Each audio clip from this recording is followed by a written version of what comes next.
Hey, everybody. Welcome to What the Tech, episode 85. I'm Andrew Zarian. I'm joined by Paul Thurrott, as I am each and every week. Paul in high def. Doink. Hello. Paul's in high def. What was the email? I wrote you something in the email. I said, Paul, international man of tech, Thurrott. Yeah. I come up with like these. it. Yeah. You should start man of mystery. You should start using it on your blog. It's somewhat, well, Forget about the books. I feel bad when people meet me because the reality is so much less interesting than the myth. You know? It's like, oh, so you're Paul Thurrott. It's like, yeah, sorry about that. What do people expect? What do you think they... I don't know. Oh, I got the email you sent me, by the way. I don't know. What do people expect? Like, have you gotten anything? They're like, oh, I thought you were cooler in person. Yeah. I thought you would be more like an actor. I don't know. That's hysterical. Sorry. You know what I get? I thought you were taller. Taller. Yeah, because I'm only 5'9". I'm not a tall guy. Your average height. I'm average height. I lie though. On my license, I say I'm 5'10", and I may buy shoes with a little lift in them. Make me over 5'10". So it's we all lie. I went to the gym the other day, and I asked the guy how to use a machine, and he looked at me and he said, "What do you think, about 200?" And I said, "Dude, I can lift whatever you lift." And he said, "No, your weight." Gotcha. Oh, Paul Thurrott. I can't find this email. We were talking right before the show, and we are going to go into some of the big stories of the week. But we were talking about how I got a very interesting email. Actually, it was the week of people like being on top of what I do, and it's rare that happens from every company. I got an email from this guy that's doing a 10-part documentary on PBS, and he wants to interview me for it. Nice. And then I got, which is great. I'm one of those people, Paul, that I don't believe anything. Like, unless it comes, like, certified mail, I think it's a big fraud. Right. I got an email from that guy, and I'm like, oh, this is definitely not real. And I'm, like, breaking apart the writing. I'm like, oh, look, there's a grammatical error in this email. It can't be real. People don't make mistakes like that. It comes from an AOL account. Yeah. Oh, those are the worst. Like Paul Thurrott at AOL.com. And it's like, hey, I want to venture in a business with you. And you you look cockeyed at the screen. Like, yeah, exactly. I don't know. I can't find that email. Oh, man, I'm really disappointed right now. So I'm not surprised that in your sick delirium you invented you imagined this event. Oh, I got it. I got the email. Here it is. It is from the Windows Media Radio Guide team. Okay. I believe it. Yeah. That and I'm gonna they look were this so up right now. My feed went down, and they spelled it the GFZ network, by the way. That's great. Yeah. That's the best part. And I made sure I wrote GFQ in bold when I sent it to them.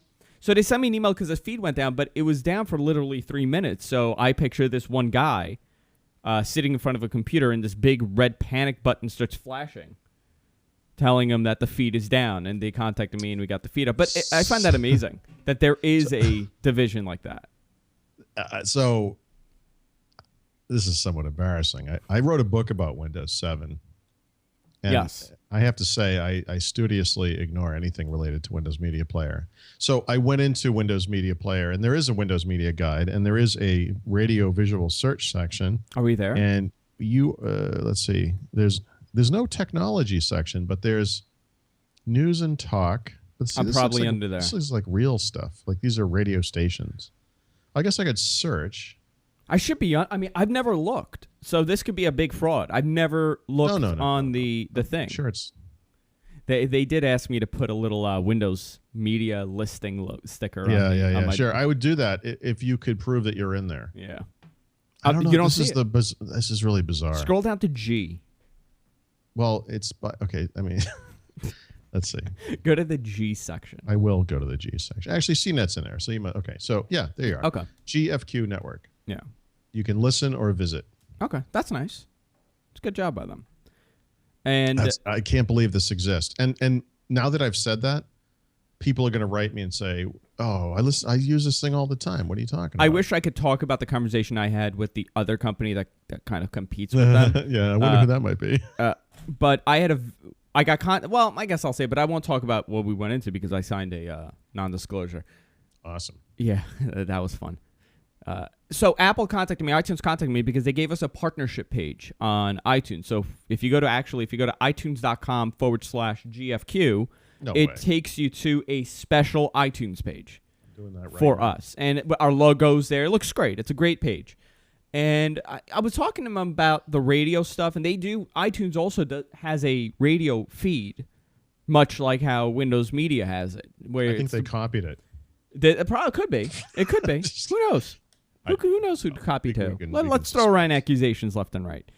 And I was asking, I'm like, well, how come you guys aren't doing more with this? Because I'm picturing like with these, these devices. iTunes. Oh, you see that, right? Isn't that cool? Yeah, that's amazing. And I'm really grateful for that and the great guys over there. But I was asking, I'm like, how come you guys don't do stuff with the radio stuff? Because I would love to see this on all these devices, the iPhone and the iPad, and you could access it, and the stations are there and integrate it somehow. And he's like, well, I can't talk to you about this. So, I don't know. So how would you compare and contrast your interactions with these two companies? Up until now, I would tell you that they're extremely closed. All of them, Google, Apple, and Microsoft. Yep. Whoever you want to get in touch with is never there. The only one that was really there is Microsoft. I know somebody, Rob at Microsoft, and I speak to him at the podcast. I think nice. It's nice having a human being on the other end. What's his title now, Paul?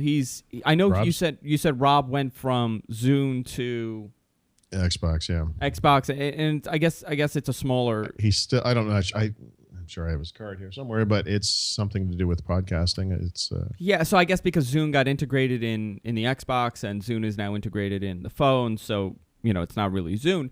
But I've spoken to him, and it's good to have interaction with him. Yeah. Apple, you can't get in touch with anybody unless they want to talk to you. And Google, we're a YouTube partner, and we don't know anybody there, which is great. Probably fairly common. Yeah, we're getting flagged left and right. Some dummies flagging all of our stuff, like I got my first ever DMCA notification today. For what? Well, I didn't understand it at first. It was for a news article I wrote about a year and a half ago about the developer story for Windows Phone. It was based on original reporting. I had actually had a meeting with Microsoft. I quoted a Microsoft representative, and I'm reading this article, and I'm like, I don't get it. They were going to remove it from search results or whatever, and I'm thinking, okay, well, I don't know. So I sent it around work. No one had any idea, and I showed it to Rafael Rivera, who's my co-author on the Windows books, and he said, "There's someone in the comments section that's distributing malware." That's what it was. So there you go. That's funny. And then, so you got flagged because I guess they can't. It's my articles attached to it. Yeah. Oh, that's this is why I moderate everything.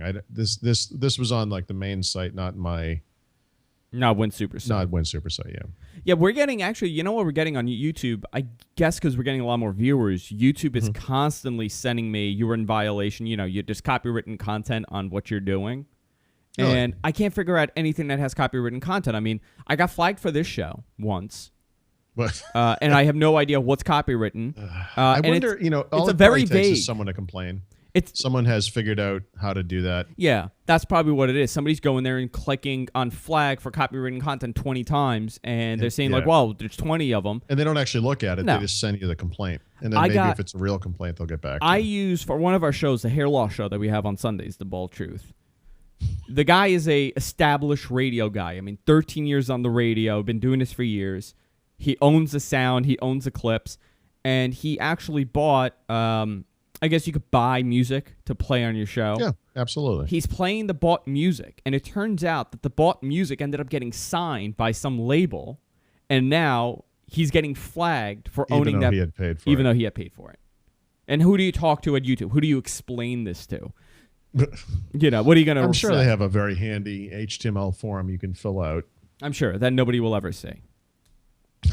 But it's interesting, and it is an interesting aspect of tech, and I know people are going to say, well, how come you're not talking about the news? Well, it is something that affects a lot of us because who is the best person to talk to? I mean, when you look at these. And I think Microsoft, surprisingly, I've had more contact with people in Microsoft than I have had at Google and that doesn't surprise me, though, because people in the industry are going to Apple. They don't have to reach out. Same thing with Google. You want to be in search results and you want to be on YouTube, et cetera. Microsoft, it behooves them to be proactive. I guess in so. This case, right? Unless, but another thing, like when I was telling you before the show, when I had to get on this Windows Media listing, It took me about 3 months to do it because I had Was there a fax involved? There was a fax. There was certified mail involved. I had to sign two. I had to print it out twice, sign one for me and one for them, send them 2 copies, one for them, and then they would sign the other one and send it back to me. It's good stuff. So it took like months to get it done. But now your feed goes down for a minute and they're on the email. They're on top of it, yeah. Yep. So there you go. I wonder, maybe there's like nobody doing this. You know what I mean? Maybe it's like a bunch of radio stations they don't care about, and like there's like a handful of like internet shows, and then maybe they'll listen to it. Who knows? So don't remove my feed if you're listening. That's what I'm gonna say. And Paul loves Windows 8. That's a quote. Right. I'm quoting that. So, Paul, did you have more time to play with it? By the way, I checked out Windows Weekly that week, and you and Mary Jo, it was a great show. It was great. Yeah.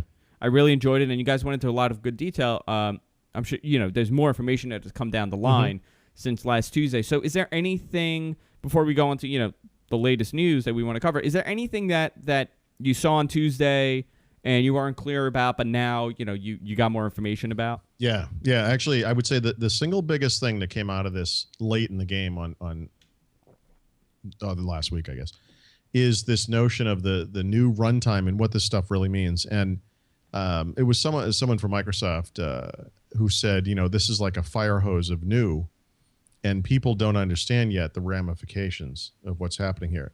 And on a surface level, what you see is this kind of cute full screen experience. It's beautiful and colorful, and people can debate whether it's for tablets or if it's for all computers, and whether it's only for touch screens or whether you can use it with a mouse and keyboard, and all of that stuff has to happen. It's like the 7 stages of grief or something. We have to get through it, but it's obscuring the real conversation, which is that underneath the covers, there is perhaps a much bigger change occurring in Windows that was almost not discussed at all last week publicly. Because it was discussed. And we're not talking about just the UI. We're talking about the core. Yeah. So I would put it like this. People had asked me, and maybe you asked me, I don't remember exactly, but we had this conversation with different people. What do you compare this to? This is obviously a big change. It's the biggest change since whatever. I made the point at the time that in 2003, when they had the Longhorn PDC for developers, that seemed like a bigger deal at the time. It was certainly a bigger show in the sense that when the Bill Gates keynote was going to start, people flooded into this auditorium like it was a rock concert, and there were literally people pushing other people out of the way to get down front. It was a crazy, crazy event. And then from an end user perspective, Microsoft has cited Windows 95 as perhaps the last time that this was such a big deal. Now that I've understood, now that I now understand better what's going on under the covers, I have to say, this is the biggest change that's ever happened to Windows ever, period. And it's for a couple of reasons. For one thing, the underpinnings of Windows are completely changing, completely. And that has literally never, ever happened, ever. Yeah, I mean, even since Windows 3.1, it still looked kind of the same. I mean, if you look at Windows 3.1 and you look at Windows now, you say, okay, this has been an evolution for Windows. This is where it's come to. But if you... Well, everything is still there in Windows 3.1. I mean, the look is identical. I mean, it's better looking, but it's still the same look. There were 2 major user experiences in Windows, period, before this. There was that one from Windows 3.1 back, right? The program manager and all that stuff. And then there was the desktop that we got in Windows 95. And it really hasn't changed that much. We added Glass in Windows Vista. We refined it in Windows 7. But, start button, taskbar, desktop, task notification area really hasn't changed, in, 16 years? 17, let's say, by the time Windows 8 ships. Are you talking about Windows 95 or Windows? That's Windows 95. Okay. Just talking desktop, user experience. But as far as developers are concerned, obviously Microsoft was co-developing the NT product line at the same time as Windows for a while. But the one decision they made with NT was, we're going to use the same API. So they took what was retroactively named the Win16 APIs. They converted it to 32 bits, which wasn't really that huge of a deal. They called it Win32. And Win32 has sat at the heart of the Windows operating systems, in the case of NT since 1993, or in the case of 95, since 1995. So, again, 18, 17 years, whatever. Yeah. That stuff has never changed. Win32 is at the heart of everything that occurs in Windows today. Now, there are layers on top of Win32. So for C++ developers, they had something called the Microsoft Foundation classes, which were horrible. Microsoft invented something called .NET, which was a managed code way of accessing a layer on top of the native APIs. There are things like Windows Presentation Foundation, Silverlight, and so forth that actually build on top of .NET. So you have all these different abstractions, but they never really changed the core APIs until now. So now there is a completely different runtime for Windows. It's just called the Windows runtime, but it's the environment in which all these Metro apps run. Mm-hmm. And it is, in fact, a completely new Windows shell. Sure. Literally, it's the Windows shell. I asked these guys, what do you call this thing? I get that the screen is called the start screen, but there's this environment that these apps run within. What is this thing called? And they said it's the Windows shell. So it's been... That's it. There's no cute name for it. Yeah, that's... It's the Windows shell. I got an email from a viewer, and it was actually interesting, and it was pretty long, and they were going into detail about how, they've been a Microsoft fan for a couple of years, and they've been using it. Yep. When a couple of months ago, it might have been at IDF last year, we started seeing these, Windows CE tablets, and they were using CE7. Do you remember those? I think Asus was showing it off, and they were showing... Not just that. By the way, in the Windows 7 version of CE, they ported Media Center over. Yeah, They were going to be Media Center set-top boxes. Yeah. Now, are they going to kill this now? Because it's kind of... I mean, I understand that they could still use it for something, but are they going to... I don't know, but I'm telling you that... Because it ran on ARM. This obviates the need for all this stuff. Yeah, it really does, because this was the ARM device, right? Up until, I guess, they announced it. Yep. I'll throw out a bit of speculation, too, and this, to me, is a particularly fascinating aspect of this. I've been told now by multiple people that the next version of Windows Phone will be based on Windows 8, the next major version. There are actually some interim versions coming, too, but the next major version of Windows Phone will be Windows. So, okay, it's fairly obvious... yada, yada, yada. They have a similar application package, all that kind of stuff. Mm-hmm. You could see it. But the interesting thing about that, and really I think the most interesting thing is, one of the issues that businesses are dealing with today is this notion of managing devices of all these different kinds. Microsoft has something called Exchange Active Sync, and if your device supports that, and all the Apple devices do, Android does, although it's kind of poor, and obviously the Microsoft stuff does, then you can manage these things to some degree. But the device that's most easily managed, because it's been doing it for so long, is a PC. Microsoft has thousands of group policies that they use inside of businesses to control these machines. When Windows Phone becomes Windows, it's a PC.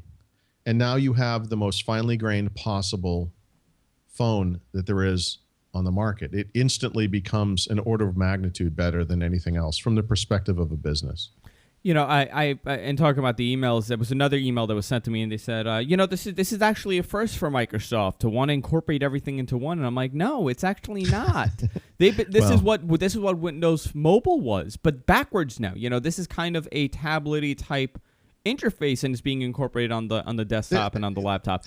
There's a circle of life thing occurring here that people don't maybe understand, and it hits on a number of levels.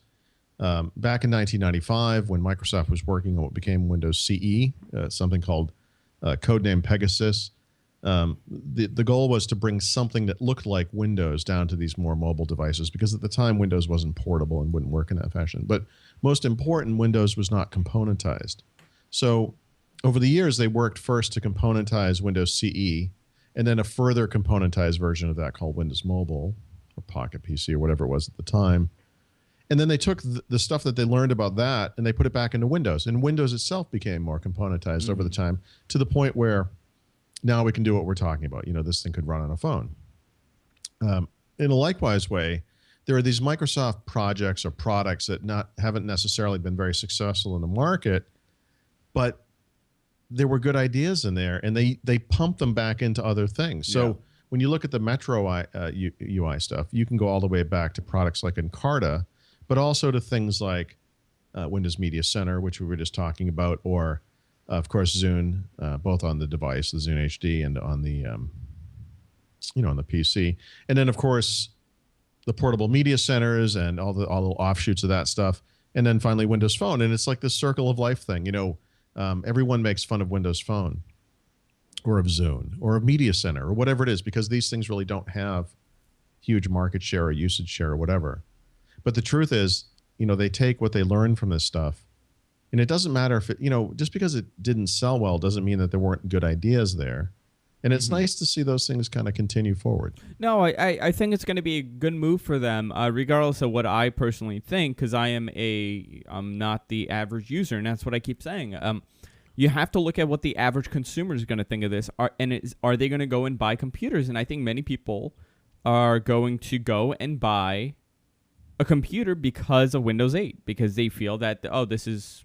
for whatever reason, this is the new thing. I think it's going to sell great. Yeah.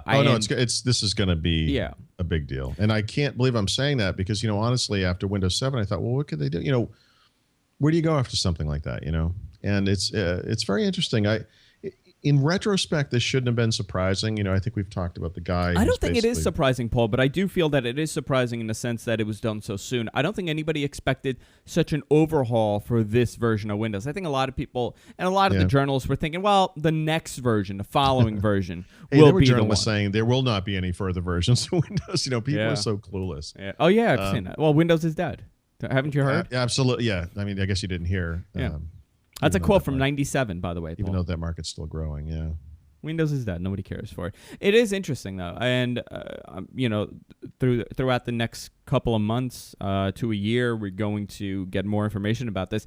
I just don't think in my opinion, there might be a delay. Because from what you and many other people are saying, that it's not at the same level of where Windows 7 was, and rightfully so. It's a new UI. It's a new experience. Yep. I don't think they'll make it. I think October. I tried to feel out this. I honestly feel it's very important for them to hit the back of the school market. So we'll see what happens. But they missed it with the other one. They haven't hit back to school since forever. I mean, try to name the last time they did. It's been forever. Do you want to hear the most awful thing that happened? I went to go buy. I have an Acer here. It's a 15-inch, Acer widescreen. It's a great little laptop, but it's a single-core AMD. It's like a netbook inside of a big computer. Yeah. It's a 1.6 AMD, and it does the job. It's an extra machine for the studio.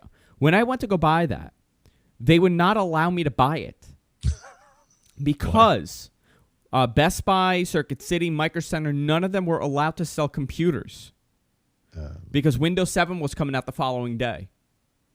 Really? So they had to pull everything. I think it was because they had to get all the Windows It was 3 7. days. Yeah, it was 3 days. They couldn't sell. Now I remember because I went on a Sunday and I think Windows came out during a week. And I went to them and I had my Steve Ballmer edition Windows 7, which I had for like months because I was part of that. Remember that party thing they did? Yes, I do. I got 2 copies of the Ballmer thing, which I shouldn't have, but I have 2 copies. And I went in there with it. I'm like, look, I have it already. There's nothing. You're not missing out on anything. Let me just get it. I just want to buy the computer. They wouldn't sell it. I had to come back the next day. Well, the Microsoft partner ecosystem is like that double-edged sword. I don't think that there's a worse experience on earth than buying a computer in September that has the previous version of Windows, and you get some kind of piece of paper or something you can call or fill out a form, and sometime down the road they send you the new copy, and then you get to upgrade it. For people like you and I mean, that's not a big deal, but for normal people, that's just such a lousy experience. And while Microsoft can't control, what HP does or Dell or whatever, in some ways they can control when Windows ships. And I really think it would be better for the world if they could just ship this thing in a fashion where these guys could get new machines ready for Christmas and not go through that baloney. Yeah. That whole system, of all the things you can talk about where computer makers, screw it up for everybody, that alone might be the single biggest issue right there. Just forcing people. It sounds like it's big. You're going to get Windows 7 for free, or Windows 8 in this case. Oh, yippee!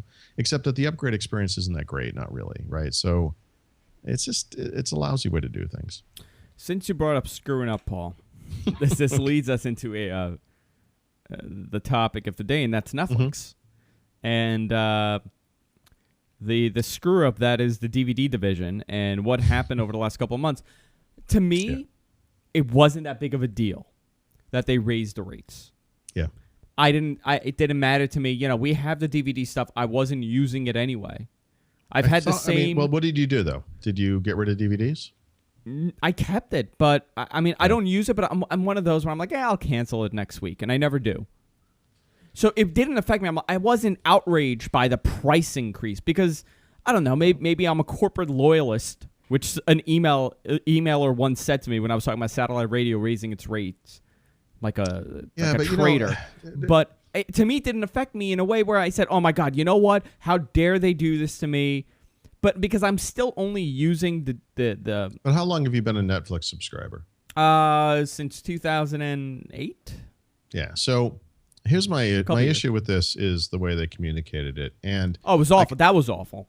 I'm going to give a rough example of how you would handle this better because it's happened before with Amazon, and I'm going to make up the dates and stuff because I don't remember the dates. But when the Kindle first came out, I immediately subscribed to the New York Times and one other newspaper, and then I've been kind of changing the other newspaper, but I've subscribed to the New York Times consistently on the Kindle ever since it came out. And every year a new Kindle comes out, and I buy a new Kindle. I think I bought like 8 of them now. I bought one for my wife. I bought one for a friend. They're like chiclets now. They're just like cheap. Mm-hmm. So at some point in this process, the New York Times raised the price of the Kindle version of the paper. And I got an email from Amazon, and they said, hey, the New York Times is raising their price, and I'm going to make a price. I have no idea the dates, prices. I don't have no idea. But let's just say I was paying $9.99 a month. Yeah. And for only, are you getting the print as well? Is it like a bundle thing? No, just on Kindle. Okay. And I'm just making up numbers. I have no idea what they are. Just some time ago. And they said, well, the new rate's going to be $14.99. But because you have subscribed to the New York Times on the Kindle, we're actually going to cover part of the cost, and we're going to prorate you, and we're going to not change the price on you for the next, 3 months or whatever it was. And then we're going to go up to $12.99. And then at this time next year, it's going to go up to $14.99 or whatever the deal was. And that's an example, and I'm completely making up all the details, but it was something like that where they actually looked at the accounts and said, people have been doing this from day one. Let's treat them right. Yeah. And I think the thing that Netflix screwed up was that they had these people who felt very passionately about the service. And then they introduced the streaming service, and these people rallied around that. And when it was crap in the early days, they still thought it was great because it was like this free thing they got on the side. I never had it when it was only DVD rentals. I had the streaming from the beginning. Yeah. So to me, I love the Netflix streaming. So maybe if they turned around and but I don't know. I'm one of those people that I'll have a funny charge on my credit card, and it takes me like a week to call. So maybe I'm the wrong person when it comes to this. But a lot of people were very upset about this. They were. And I think the biggest screw up that they did was the email, in my opinion, because I kind of got upset at the email, and I read this twice, and I did. Yeah, exactly. I read the email twice because first it got sent to me at like 5:30 in the morning. And I went to bed early that night. So it was Sunday night. I went to bed early. I got up really early on Monday. I got up around 5 o'clock. And I got this email. And I see, Dear Andrew. And it wasn't like Netflix. It says an explanation and some reflections as the header. I'm like, what the hell is this? You're talking about the new email. The new email. I'm talking about the new email. So actually, I would go back further to the original email where they kind of announced this change. Because I had to read that a couple times to understand what the ramifications were for me. Are you talking about the pricing? Yeah, it was kind of price hike. When that happened, in other words, they didn't say, "Look, you're paying this much now. Now you're paying this much. The reason it's going to be this much more is this." They didn't do that. They just said, "We're splitting the They almost sort of obfuscated why they were doing it. To better serve customers, we've decided to switch these things out.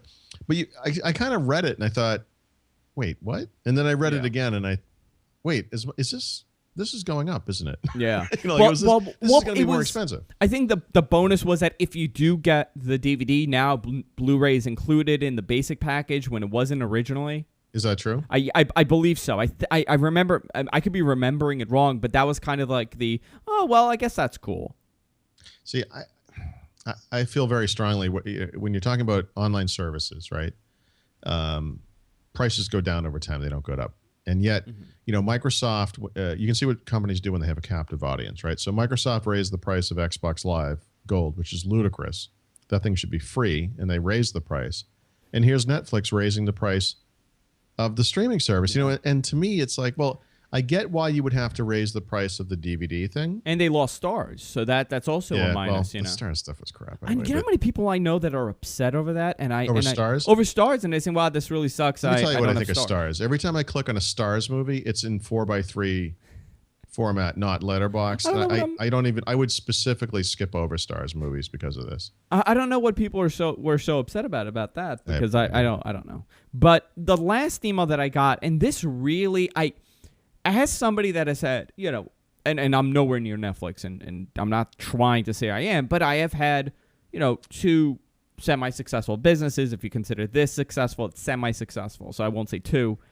When I got this email, I said, and as soon as it started, "Dear Andrew, I messed up. I owe an explanation." I'm like, oh, you know what they're going to do? They're going to honor the DVD stuff for existing customers. They're going to do what I just described that Amazon did and say, you know what? You've been a customer for X number of years, so this is the deal you're going to get, and we're going to do the right thing by customers. And I did the same thing. I thought, well, this is nice. I don't really care. I had determined I was going to keep both of them anyway. And I read this, and I thought, here we go. Here's Netflix doing the right thing. And then you read it, and you're thinking, where is it? It's not there. Well, that was the exact reaction. That was the exact same thing. And I'm looking at it, I'm like, well, it's not. I'm like, what is he trying to say? I'm like, this is weird. I'm like, this is very convoluted for an email that's going to tell me that I'm getting free DVD because I've been a member for so many years. And I look and I see, I'm like, what? Renaming our DVD mail order division? Some stupid. I mean, talk about the Quickster thing is the HPification of Netflix, where it doesn't matter what you do, you have just destroyed that thing. And how awful is the website? Oh, I didn't even look at it. Is it bad? When you go to Quickster.com, it's a curtain like for like at a theater. Like coming soon at a theater. Yeah, and the popcorn and the controller, and it's awful. There you go. It's awful.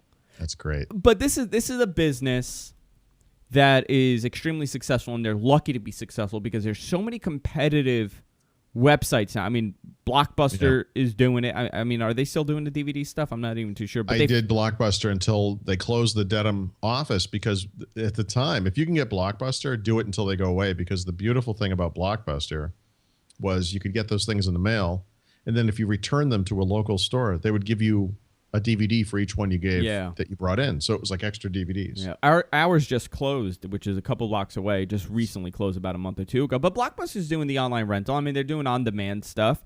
Blockbuster has the stench of death about them. It really does. It's off. It's another one. It's done really bad. It's done really bad. But Netflix, I mean, they're extremely lucky to be in where they are now, and it really. Yeah. I wouldn't have thought the DVD mail by order. Oh, I know, it sounds business ludicrous. Would have been such a huge market. So there are 2 aspects. Just to take the devil's advocate view, I would just point out, this company has 25 million subscribers. That means they're bigger than most cable companies in the United States. So don't discount the theory of the silent majority, right? So maybe they lose 1 million customers over this, and maybe the growth keeps occurring at a slower rate, or whatever it is. Do we know what I know they said they lost 1 million, right, since the announcement. Oh, they will. They said they will. They will lose 1 million. So if they have 25 million, they're down to 24 million. That's nothing. I mean, when you look at it like that, that's a very small percentage. Assuming that's it. Assuming from that point on, growth occurs. But how many? They also do this too. Netflix and satellite radio, they're notorious for, if you call them and you tell them, listen, I want to cancel my subscription, they'll throw in an extra 6 months. Honestly, I really like Netflix. So let's say I'm going away for 2 weeks. I can go to the website and say, hey, I'm going away for 2 weeks. And they actually they don't charge you for those 2 weeks. They stop sending stuff out, and then they bill you for the month depending on how much you use. So if you only use 2 weeks, they'll give you it will be half price.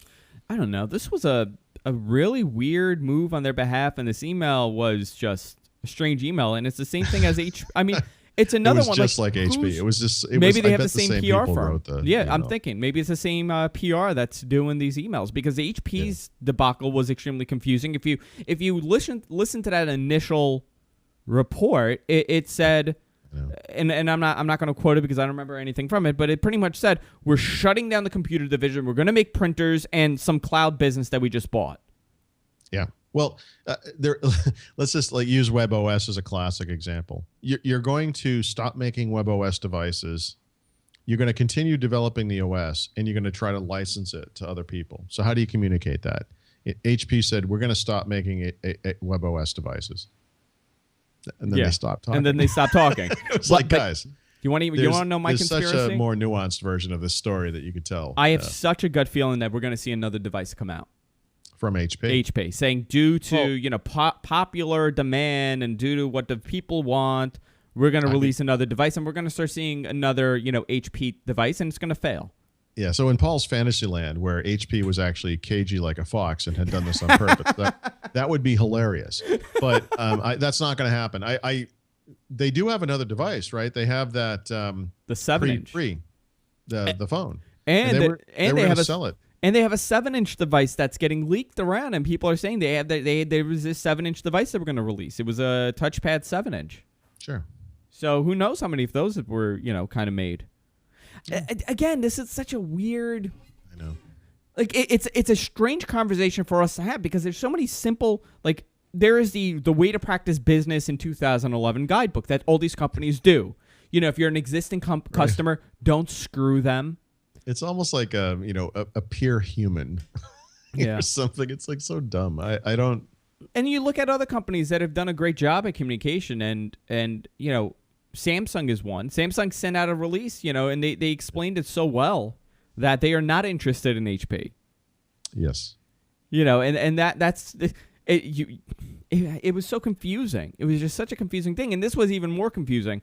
Where do you go with Netflix? I mean, I really don't think it's going to affect their day-to-day business in any way. They're fine. And this goes exactly with plan because they had said they are planning on eliminating the DVD rental business. So long term, Netflix has a problem because Amazon's getting in this business. Short term, they're fine because Amazon's service is not that good right now. It will be eventually. I'm sure that's the way Amazon does things. But, you have to think this is a market that can support at least two major companies. And, of course, there are other companies that do things. Redbox and that are not exactly the same. Exactly. Even iTunes falls into this category because you can rent movies from an Apple TV. It's the same. Yeah, but you're paying $10 for one movie. Well, you may be paying $10 for one movie on Netflix too, depending on how you use the service. Okay. So yeah. I don't know. I don't even want to do that math. Do you think they're going to really go into this DVD rental? Like they're going to have those Redbox, pop-ups, kiosks at the supermarket, and do you think they're going to start doing that? I had never used a Redbox until we were in California. They had one at the local supermarket. I know a lot of people that I was fascinated by this. It's like running into a mechanical pinball machine, right? Or you know what I mean? It just seemed, I couldn't believe that this thing existed. I actually was aware of other people being amused by how excited I was to see this thing. And people love it. It was just weird, Well, it's cheap, right? It's $1. It was really cheap. We rented some kids' movie, for the kids or whatever. And I just found, it's weird. Obviously they have your credit card number, but they give you a DVD out of a box. And then it's up to you to return it. Yeah. It seems like kind of weird. It's a very... I was thinking of ways that they could have done this in a better way and transitioned it over the next year. It seems like Netflix really wanted to jump ahead with this, and they had decided that they were going to use this name Quickster. What they could have done, and maybe it was part of their plan, was try to compete with Redbox in these kiosk-type DVDs, have them around places, and you start having brand recognition and start realizing that, well, it says Quickstar, but it's by Netflix, and then branding exists. So when you decide to split the DVD division off, it's not this punch in the face with its customers saying, we're making up this company and just putting DVDs there, and you need two separate credit cards. So by the way, you have to register for that one too. Obviously this market, DVD market, it's on the decline. I mean, this is sort of like when ATM machines went into banks, and I worked in banking. We had the older ladies, and who'd kind of come in and I'm never going to use one of those machines, and they wanted nothing to do with an ATM card and always wanted to talk to a human being. Now, there were legitimate reasons to come into a bank personally, but there's a whole younger generation that doesn't even interact with human beings in a bank ever, and they don't understand why anyone would do such a thing. And I think that's just the way of things, right? So we still have banks. People still go in banks. I'm always amused when I have to go in a bank. It's always interesting. Do you do your deposits at the ATM? Because I can't do a deposit at the ATM. I don't trust it. I don't personally get many checks, but my wife does this. So yeah, she does do this stuff. They hand out lollipops and stuff. It's a very strange experience. It's exactly like it was in pneumatic 1950. tube, Yeah. No, I don't. If I have to do a deposit, I'll go to the people to help me out. But you could deposit at the ATM. You just put in the envelope. You just send it off, and yeah. I've gone to the bank twice recently for non-deposit reasons. One, we had a bank fraud thing occur on my debit card for the second time, which I was really excited about. And then I had to get a notary to stamp some legal documents, which they did for free, which also amused me. And then the whole process of this legal thing it involved a woman reading a screen and then manually writing it down with a pen and then retyping it in with a typewriter and then having me sign these forms that she manually generated. And it was like this time-consuming, laborious process. And I'm thinking, you guys, seriously, are you going to get on your horse and ride home after this? I mean, this is like this crazy manual, old-fashioned process. So I guess that stuff's still out there. Listen, that's why people are still buying DVDs. I know. People are still using this stuff. We can't expect everyone to have high-speed internet and some device. And many people don't, and that's the thing. Many people don't have high-speed internet. I mean, eventually they will, right? Yeah, a study came out. Most people have cable, I bet. I don't know what the figures are, but I would imagine in the United States, most households have cable, and cable has on-demand, and you have that ability to rent a movie without leaving the house. So even if it's more expensive, and it would be a lot more expensive than Redbox, in some cases, I could see people doing the math. There's a lot of traffic. It's some distance away. I could pay $5 and just sit here on my couch, or I could pay $1, but I have to drive there and then bring it back, by the way. Well, you know what, Paul, and this is interesting. I was reading it just a couple minutes before we started the show. The United States is ranked 25th as far as high-speed internet. Yeah. Hey, USA. We're 25th in the world. I mean, everyone we are ranked probably worse than that on many ratings for such things as healthcare and education. Yeah, absolutely. But I mean, the place that pretty much revolutionized internet. Yep. Is ranked 25th, and it's kind of scary that I'm in this bubble. I'm in this bubble of being on the East Coast and being in a major city and having FiOS. Yeah. There are parts of this country where you cannot even get cable. You can't get it. They won't run it to you. You can't get a cell phone signal. No, nothing. Right. You're exactly right. And you forget that, because, like you said, because you live on the edge. Yeah. I'm actually 28th. We were 28th. Now we're 25th. We went up. Hey, Massachusetts is, among other things, the most educated country in the United States. And I can assure you, based on the knuckleheadness I see around me every day, that doesn't mean anything either. So, it's there's bad stuff everywhere. So I have FiOS, and I guess I'm lucky. But then I know people who live in other countries who have 3 times the connection speed I have. And we talk about this, and you have this conversation about the speed and they're like, is that actually okay? And it's like, is it okay? This is like the fastest connection in the United States. It's fantastic. South Korea is the first, actually. South Korea Singapore is probably way up there, right? Like the entire island of Singapore, the country is wide. Japan, Switzerland, Denmark, Taiwan, Netherlands, Singapore. Yeah, Singapore. Pretty much everybody. Everybody but us, yeah. Everybody but was. Congo has better internet than us. Congo?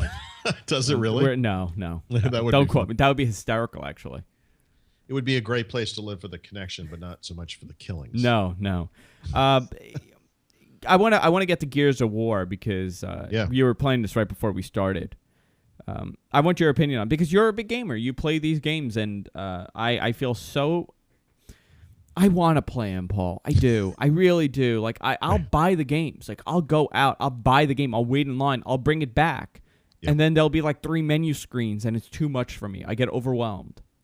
I go on YouTube and I just watch other people play. I've devolved a bit over the years. I'm not as open to different game types. I like one specific kind of game, and that's all I play anymore. And there you go. I'm just getting set in my ways. So I like the shooters. I like, the action games. I want a big multiplayer component and all that stuff. So there are basically just two types of games for me then within that context, and that is the Call of Duty and then everything else, right? And Call of Duty is the one game where I will actually go out at midnight and I'll go to a store and I'll buy it and I'll stay up all night and play it like an idiot. And then the other games, I'll just get up at 10 and go to Best Buy and pick it up like a normal person. But Gears of War, it falls into that latter category. And it's, as someone who loves multiplayer, deathmatching and so forth, I've always thought that the Gears of War multiplayer was horrible and even laughably bad. Now, millions of people play it and love it, so what do I know? But I think that stuff has always been terrible. And the single player stuff, and this is true for me with Halo, the Halo games as well, I've always really liked that. I've liked the storylines. I like to work my way through the single player. But a lot stuff. of people are buying this for the multiplayer, right? I mean, that's... Yeah. Okay. Well, remember, too, that there are hybrid multiplayer modes in these games as well, where you can do a single player campaign in co-op mode. And depending on the game, and this is true of even games like Portal, and actually Portal's not a shooter at all, and I actually like those games. I like Portal, actually. Portal's those games are great. And the latest, actually, not the latest one, I think it was the first one I played with my son together. And it introduces another layer of complexity when you have two people, because you have these conversations like, okay, I need you to go over there and do this, and there's some interesting stuff there. But anyway, as I do with all these games, in the case of Gears of War, right now I'm just sitting and going through the single player experience, and they call it a cinematic experience, which it is, because you spend half the game not playing, you're watching, because there'll be an action sequence which is always telegraphed, and then a movie ensues and you watch it, and it sort of advances the plot, and then you shoot some more stuff and they pop and blow up, and then you watch a movie, and it's just this kind of. And I think the problem for Gears of War is that the game is beautiful, it's more colorful than it ever was. It seems to be long. I think it's going to be a long game. I'm looking at the demo. I'm looking at the demo on GameStop, and it's it's beautifully done. It looks great. It does look great, but it's not any better than the other Gears of War games, I would say, compared to other games that are out at the time. And it's more colorful. I think that helps. The other games are very gray. And I'm only partway through it, so let's see. But so far, the biggest single observation I have is there are girls in it now, and it's very strange because there were no women in this story ever before, and what's now their they're purpose? Everywhere. There are main character. There are cogs who are women. There are just women who are like stranded women. There are women who are in charge of things you have to deal with as part of the plot. I mean, all of a sudden, this world has women. That's so fascinating. Yeah, they discovered women. I wondered, see, those things really fascinate me. Like, I'm really curious about to know, there's probably this big meeting. Yes. This big conference, everybody's saying, we have these stats where 20% of players are women, and we need to incorporate women in this game. How about putting some, it's not like they're running around in bikinis or anything, but I mean, that's what I was picturing when you said they incorporated women in the game. It's like a Duke Nukem type thing, No, it's not like that at all. But I mean, it's the reason I mentioned it is because it's so notable. Yeah. You notice it immediately. It's so out of place. I mean, there were no women before. Can you play as a woman or no? Not in the single player campaign. Okay. But in the multiplayer, you can. I don't know. I haven't tested it yet. I would imagine so. Yeah. It's interesting how they decide to do that. Well, I forgot which game it was recently. There was a whole thing about how they removed certain things from the guns. Like, they removed magazines from the gun. So there's no actual magazine in the gun. No, why is that? I don't know if it was Gears of War or... Just too realistic? I think it was that it was too realistic, so they removed the magazine from the gun. I forgot... Oh, man, I wish I had it in one of the notes for one of the shows we had done. But I guess, they were like, well, it's pushing the line to have the magazine in the gun. Or you actually can't see the bullets go, it was something like that where you can't actually see bullets fly. Oh. Well, but you could burn them. But you can see the fire and burn them. Yeah, actually, in this game, you put out fires in this game, which is sort of it's really strange. The beginning of this game is like this weird metrosexual thing where the main character is having a bad dream about his dad, and then his best friend, the other tough guy, is he misses his wife and he's like gardening and, growing little plants and everything. And then the woman comes and gets him and we have to go to work. And it's like, what the heck happened here? I mean, it's like this weird, they're getting soft or something. But I obviously there's some kind of storyline. They're going to wrap up the arc and I don't know, maybe this will be it. But it seems like they've kind of done what they can do with this. It's still good. It looks good. I mean, I don't mean to, obviously the first one was a big deal. The first game, but there was a big launch party here today. Oh, was there in New York? Yeah, yeah. Okay. Was it at like the Toys R Us or something? Times Square, Best Buy, the Best Buy Theater. Yeah, that makes sense. They had a huge thing. The problem for this game is, for me, and I think for a lot of other people, it's got kind of a short timer's disease because this is going to be the biggest fall ever for Xbox 360 games because there are these games coming out back to back to back. So we have, Battlefield 3 is coming, Rage is coming, and then the next Call of Duty, and then that's the end of that. I mean, I don't care how good this game is. When Call of Duty comes out, I'm done. I think it was Battlefield 3 that removed certain things from the guns. Oh, that could be. It does look extremely realistic. Yeah. That's what it was. They removed certain things from the guns. And if I'm wrong, please, let me know I'm wrong. Oh, they will. Yeah, they will. I hope they will. I hope they will. I'd like to be corrected, please. I do, actually. And then I come on and I'm like, some idiot told me I'm wrong. I'll do that.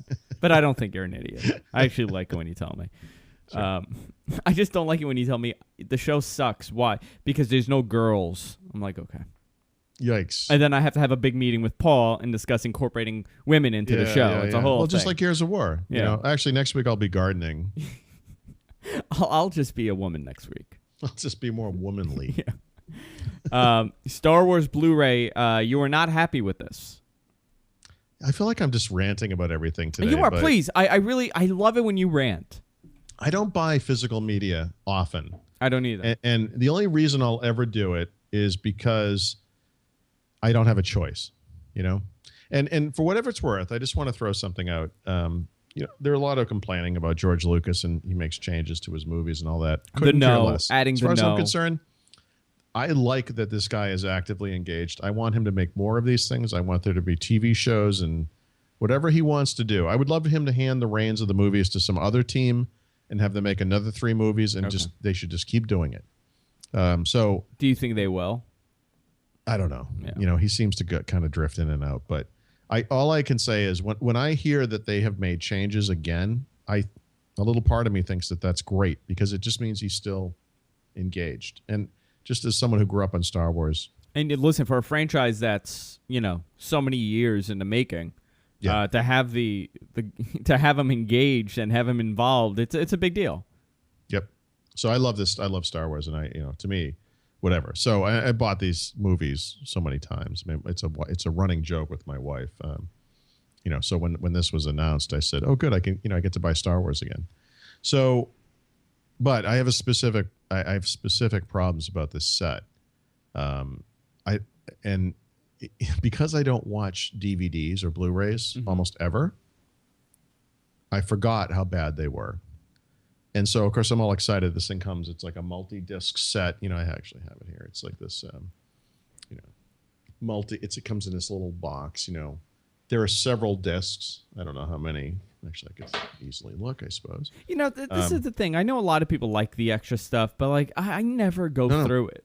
I do. I'm a Star Wars goon. I've watched all of this. I'm fascinated by deleted scenes in Star Wars movies, right? And it's all there. But here's my problem. Well, there are 3 problems. The packaging sucks. It is horrible. When I say, like, for example, I don't know if you'll be able to. I'll try to pick one out. I'll pick out one of the worst ones because they're terrible. On each page of this thing, there are these paintings.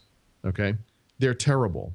When I was in the 6th grade, I could paint better than this, and I'm not actually exaggerating there. So the problem here is this: Lucas has tons of HD imagery, beautiful Star Wars images. And instead of using any of that, they put crap like this. Oh, yeah, that's awful. What is that? Yeah, that's awful. Did my son draw this? Why is this in the packaging? This thing costs like $60 or $70. Yeah, there should have been something. HD imagery. That's all you had to put in there. So there's one. I could have overlooked that.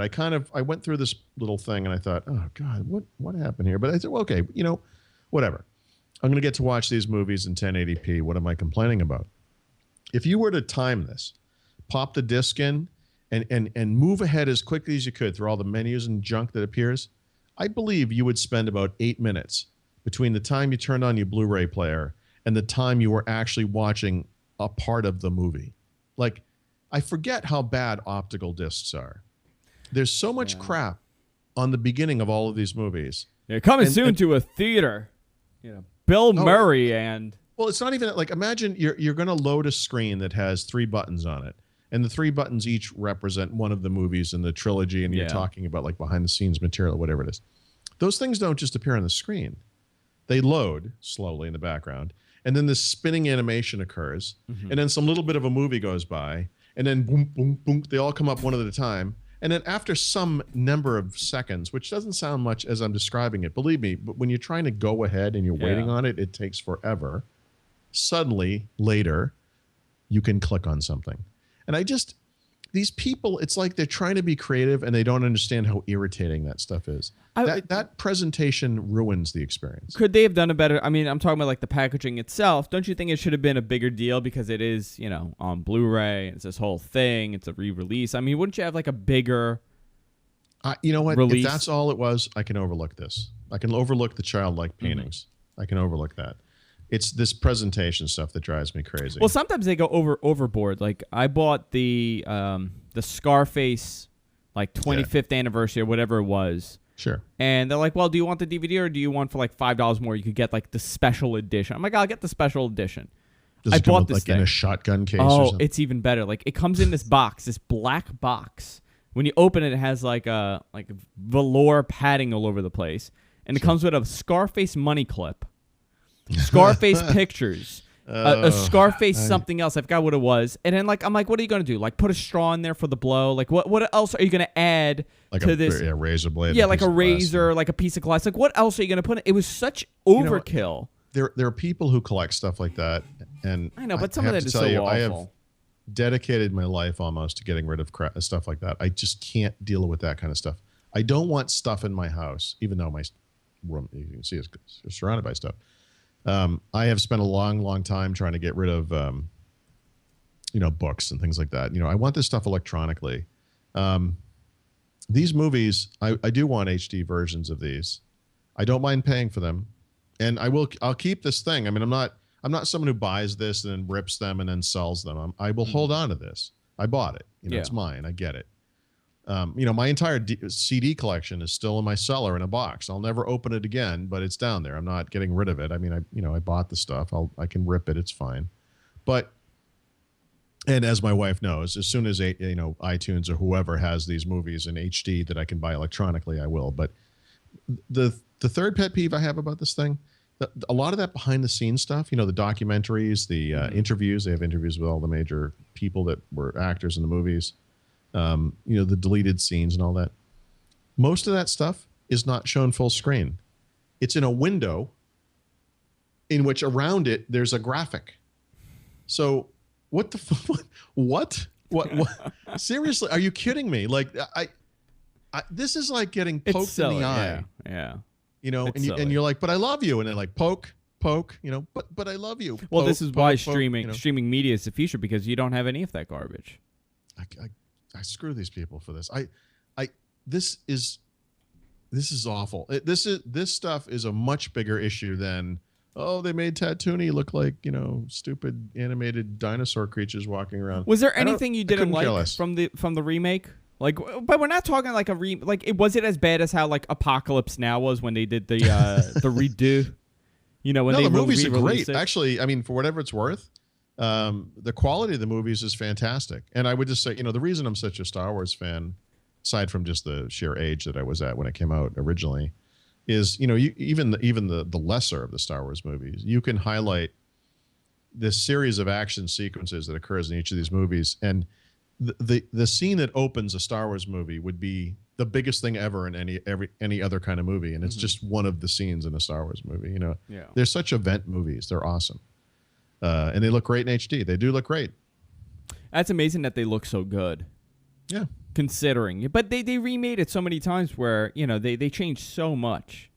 Well, I don't know that they changed that much, but I mean that they cleaned them up a lot. They cleaned it up. They've done that over the years. I remember seeing a story on the news years and years ago, before DVDs, I think, or maybe at the advent of the DVD era, where someone had discovered that the Star Wars movies and many other movies were all stored in some facility, and they did so thinking this will preserve them. And in fact, the things had been sitting there rotting away, and they had to go and pull them out and clean them up, And they did this for subsequent video releases. They did it for DVD. They did it now for Blu-ray. Obviously, you want to get to the point where these old movies that were made on film are transferred to some digital format where they can be perfectly cleaned. I mean, the Star Wars movies aren't perfect. You can see a lot of grainy issues in some of the skies in the first one, especially, or whatever. I mean, they were filmed on film in the 70s. I mean, that's they're not new. Yeah, I mean, considering what they were doing at the same time that Star Wars came out, I mean, Star Wars was like Mork and Mindy. Yeah, I mean, way ahead of its You gotta time. remember the era. Yeah, Nanu. Yeah. Yeah, so it is. I'm just curious to see where the future of these releases, in the next 5-10 years, what's going to happen to these type of releases? Is it going to exist with streaming media, or are we still going to have optical media? Is it not going to disappear? Optical media is going to be for a while, like records were for a long time for collectors of music, where there will be this contingent of people who insist that this format is somehow superior and that I'm they one must of those. collect. And that's fine. Yeah, I buy records. It's fine, but you have to remember that that's a niche market. That the future of this stuff, the next big release of the Star Wars movies, has to be in some all digital HD format. Yeah, it has to be, and that can come with all those extras if that's what you want, right? That's what iTunes does that with. I think they call it iTunes Extras. I'm happy to have that stuff. I love all of it. I've been watching this stuff. I got home from California Friday night last week. I've been watching these things on and off ever since. I mean, it's driving my family I mean, it's crazy. one of those things where it's since the 70s people have seen this movie, and yet people go out, buy the re-releases, buy the special editions, and rewatch them. So it's one of those markets where they know that it's like almost like listening to music when you watch Star Wars, because you'll watch it. Speaking of which, I mean, you can say what you will about, music soundtracks and all that. There's some incredible original music in each of the Star Wars movies. Yeah.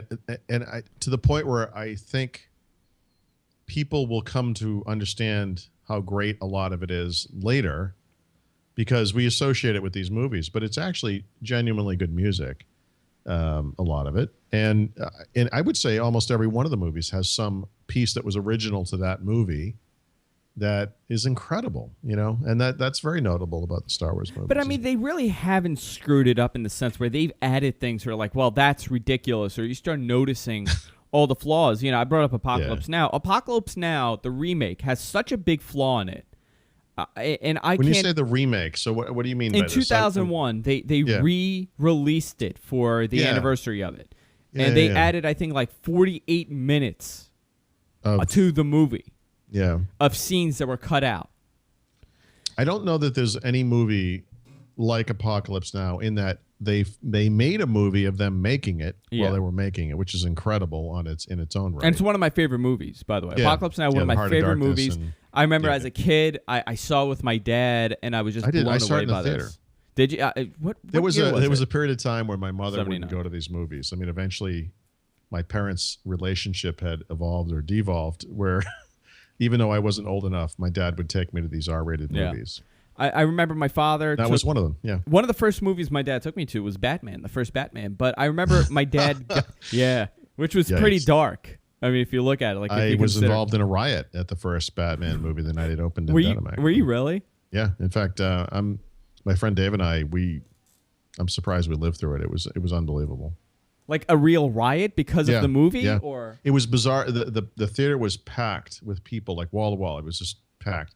And eventually, what happened was the crowd I was in forced their way into the theater, which is insane when you think about it. And by the way, Michael Keaton as Batman. I just want to. Yeah, I know. I mean, think about what this was. By the way, while you were explaining that, I was looking for a good Michael Keaton joke. I couldn't come up with one. Yeah, which is sad because he's made some funny movies. Yeah. But so, and I kind of like Michael Keaton, but I'm just saying, Michael Keaton, it's ludicrous when you think about it. But yeah, we had to crawl out. It's at one point, the Batman cutout cardboard guy was going across the top of the crowd, and I'm a pretty big guy, and my friend Dave is not a very big guy at all, but we were carried along by the crowd. Literally, my feet left the ground, and we were carried with the crowd. And aside from a U2 concert, actually roughly the same time period, I have never experienced this kind of crushing, like scary, oh my God, I'm moving not of my own volition, and I can't stop this. And for a movie, For a movie. I mean, a stupid movie too.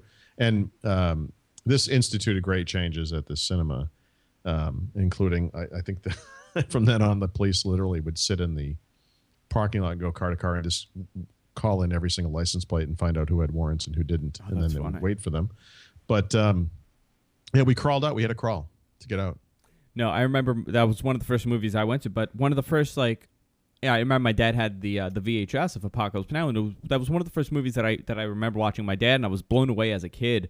But the remake had 49 more minutes, and one of the scenes that stands out in this movie is the fact that, the scene where he's sitting, I don't even know, I believe it's in the original, when he goes and there are these French guys that fought in Vietnam, they ended up staying. They were in the hut or the house or whatever. The house, yeah. Yeah. Actually, I'm not positive that wasn't the original. I think that was something they cut and added back. Okay, so I believe in the that's scene, the case with the French people. That's probably, I think you're right, because that wasn't in the original. I don't remember that being. I think. I'm not an expert. In that scene, they're sitting and they're talking while they're having lunch, and they're fighting, but they're not fighting, so I don't know why. And there are parts of that scene where it's light outside, and then it's dark, and then it's light again, and then it's dark again. Sure. And it's supposed to be like 3 in the afternoon or 4 in the afternoon. And then there are certain scenes where the sun is totally going down. Yep. And they're sitting in the dark and there's candles lit and they're having the same conversation. And then the camera flips and it's light again. And I'm looking, I'm like, was this the scene that they were really, they're we need 5 more minutes? I told you, Star Wars movies in particular, because I love them, but all movies, I'm fascinated by deleted scenes, and I'm fascinated by the bad ways that can be re-added. See, I like the alternate endings. That's my thing. Yeah, no, I like all that stuff. I mean, and I understand why people want it. But, I have these joke debates with a friend of mine, because I've got a friend who's a huge collector of physical media. We're always joking about physical media. That's, in fact, we were just doing it on email today.